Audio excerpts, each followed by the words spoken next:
Bonjour, Donjoa. Oui, bien sûr. Je me trouve actuellement à l'entrée de l'exposition immersive intitulée L'Atelier, qui est accueillie au sein d'un musée des Beaux-Arts au cœur de Pékin.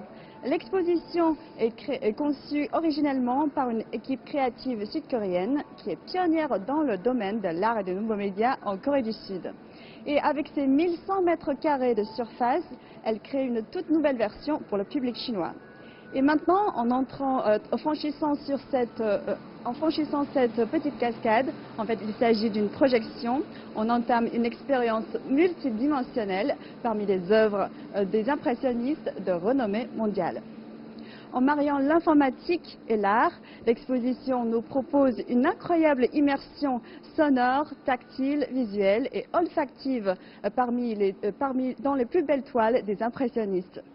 Et depuis l'ouverture de l'exposition en novembre dernier, les amateurs d'art sont invités à entrer dans les tableaux.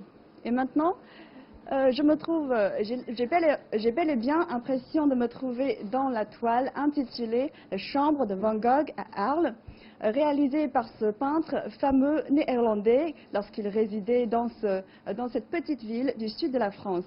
Ici, vous voyez, tout ce qui est représenté dans le tableau est parfaitement reproduit. Et plusieurs espaces utilisent une variété de technologies d'interaction tactile et somatosensorielle. Et ils proposent une manière innovante d'interagir avec le public. Comme dans cette reconstitution du studio de photographie de Nadar, où on peut demander au fameux photographe de nous tirer le portrait. Et il y a aussi des espaces qui mobilisent pleinement nos sens, tels que la reconstitution du jardin du peintre Claude Monet, dont l'original se trouve à Giverny, au nord-ouest de Paris. Et ici, dans cette pièce, on voit bien tous les traits des pinceaux qui bougent, toute la palette de couleurs qu'il utilisait, et bien, on entend bien les bruits de la nature aussi.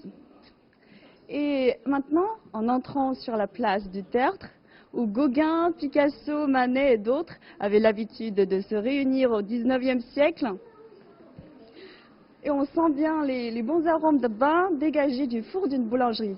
Et si on a de la chance, on peut même croiser Claude Monet dans la rue, et vous voyez.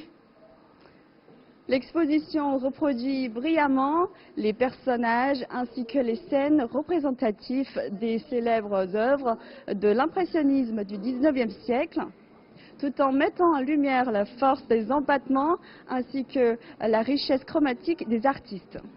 Elle utilise aussi intelligemment la technologie d'affichage interactif des nouveaux médias pour ressusciter la France de cette époque et offrir au public la magie d'un voyage dans le temps.